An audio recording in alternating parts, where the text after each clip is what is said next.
The Adventures of Tom Sawyer by Mark Twain. Longman Simplified English Series. Read by Orathai Sitthichan. Chapter 40. The Storm. About midnight, Joe awoke and called the boys. There was weighted stillness in the air that seemed to threaten something. The boys sought the friendly companionship of the fire, in spite of the heat of the breathless air. They sat still and expectant. Beyond the light of the fire, everything was swallowed up in the blackness. Presently, a weak flash of lightning dimly lit the stage for a moment and vanished. Another came a little stronger, then another. Then a faint mourn came sighing through the branches, and the boys trembled, fancying that some spirit of the night had gone by. There was a pause, not a terrible frost, turned night into day and showed, separate and distinct, a red leaded glass blade that grew about their feet. It showed three white, startled faces too, a deep roar of thundered wind crashing across the sky lost itself in the distance. A gale breeze sprang up, it shook out the leaf and scattered ashes about the fire.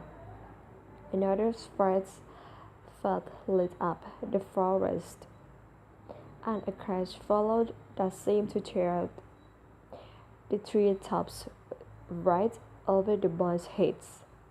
They held on to each other in terror in the thick gloom that followed. A few big raindrops fell upon the leaf. "Quick, boys, go for the tent!"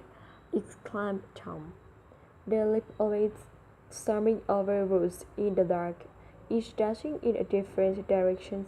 A furious wind rushed through the trees, making everything sing as it went. One bleeding flash after another came, and roll upon roll of deafening thunder. And now the rain poured down, and the rising wind drove it in sheets along the ground. The boys cried out to each other, but the howling wind and the rolling thunder drowned their voices uttered.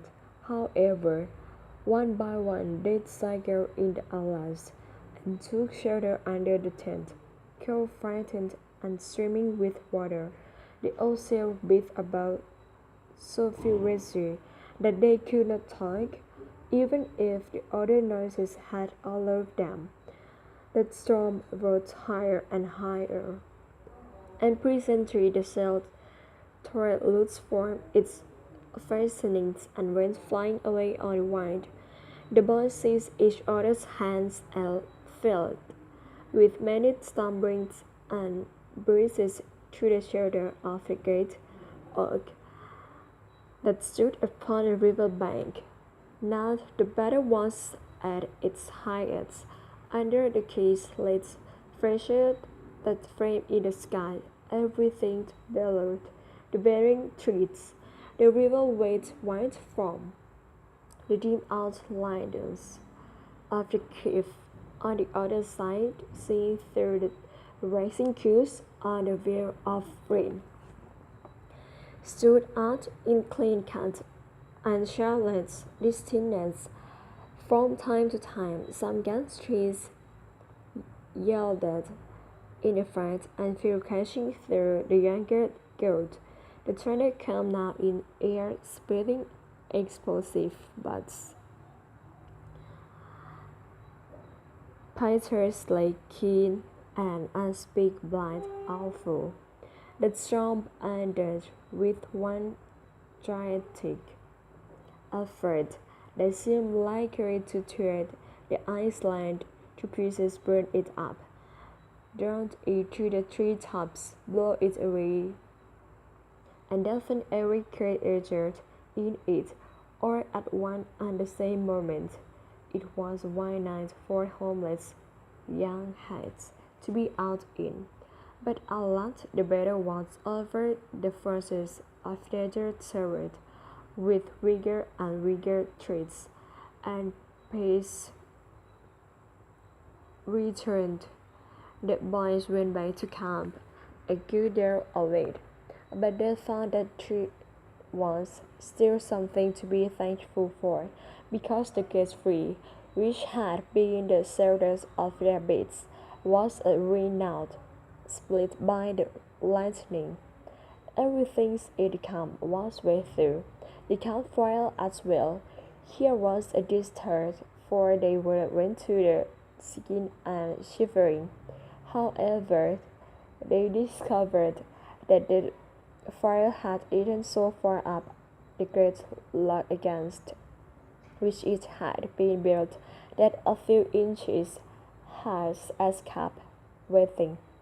The pantry worked at it with lift and break gathers from an underside of sheltered logs until they persuaded it to burn again. Then they appeared on great branches till they had a roaring buzz. They dried their food and had a feast. After that they sat by the fire and glorified their midnight adventure until morning, for there was not a dry spot to sleep or anywhere around. As the sun grew stronger, the boys felt sleepy, and they went out on the sandbar and lay down. They were soon burnt out by the sun, and Waring began to prepare breakfast. After the meal they felt stiff, throated, and a little homesick once more. Tom saw the scene and tried to cheer up the pirates as well as he could, but they cared nothing for marbles or circuses or swimming or anything. He proposed that they should stop being pirates for a time and be Red Indians for a change. They were attracted by this idea. It was not long before they were soap and stale from head to heel with black mud, or of them ships of cards to heel with black mud, or of them ships of cards, and then they went dashing through the woods to attack an English settlement. Afterwards, they separated into their river tributes and sprang out upon each other from hiding places, with desperate war cries, and killed and skinned each other by thousands. It was a bloody day, and therefore was a satisfactory one.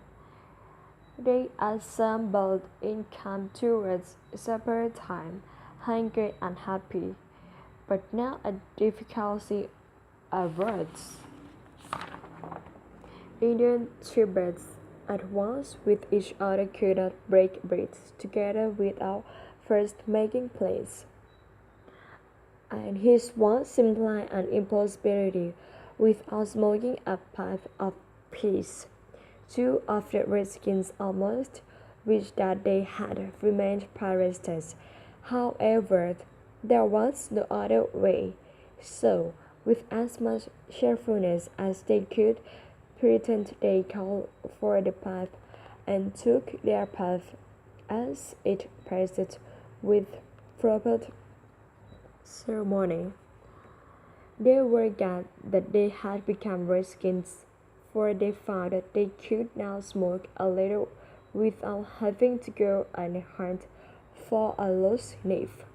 They did not get sick enough to be seriously uncomfortable. They practiced consciously after supper with fair success, and so they spent a joyful evening.